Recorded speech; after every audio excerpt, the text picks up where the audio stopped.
গ্রামের নাম ছিল কালীপুর।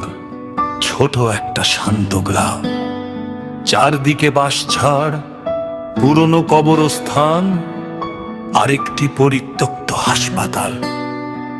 গ্রামের মানুষরা বলে ওই হাসপাতালের পাশের কবরস্থানে রাতে কেউ যায় না, কারণ সেখানে নাকি লাশও কখনো কখনো উঠে বসে।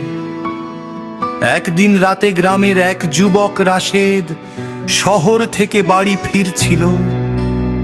তখন প্রায় রাত 12টা। আকাশে চাঁদ নেই, চারদিকে অন্ধকার আর শীতল বাতাস। হঠাৎ সে দেখে হাসপাতালের সামনে একটা স্ট্রেচারে ঢাকা দেওয়া লাশ পড়ে আছে। রাশেদ অবাক হয়ে ভাবলো, এত রাতে এখানে লাশ পড়ে আছে কেন?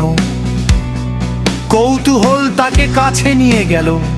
লাশটা সাদা কাপড়ে ঢাকা, বাতাসে কাপড়টা একটু একটু নড়ছে।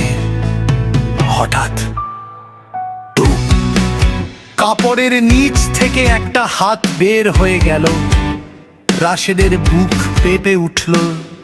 সে ভাবল হয়তো বাতাসে নড়েছে, কিন্তু কয়েক সেকেন্ড পরে সে স্পষ্ট শুনতে পেল, পানি, একটু পানি। কণ্ঠটা আসছে লাশের ভেতর থেকে।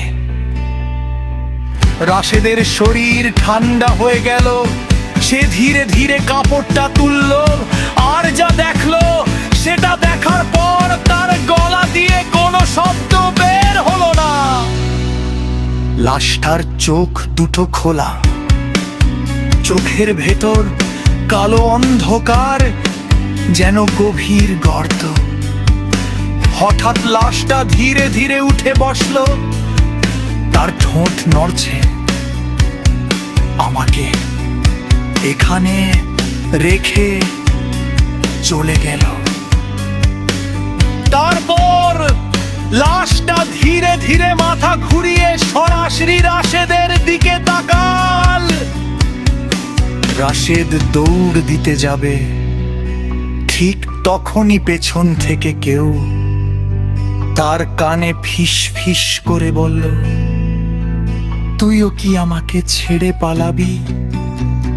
রাশেদ ধীরে ধীরে পেছনে তাকাল, কিন্তু পেছনে কেউ নেই।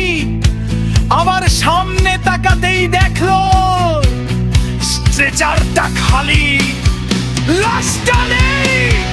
ঠিক তখন তার পেছনে ঠান্ডা একটা হাত এসে পড়ল কাঁধে, আর একটা কণ্ঠ বলল, আমি তো এখানেই আছি। পরদিন সকালে গ্রামের মানুষরা কবরস্থানের পাশে রাশেদের লাশ খুঁজে পেলে। তার চোখ দুটো খোলা আর মুখে ভয়ের ছাপ। আর আশ্চর্যের ব্যাপার, তার পাশে আরেকটা নতুন লাশ সাদা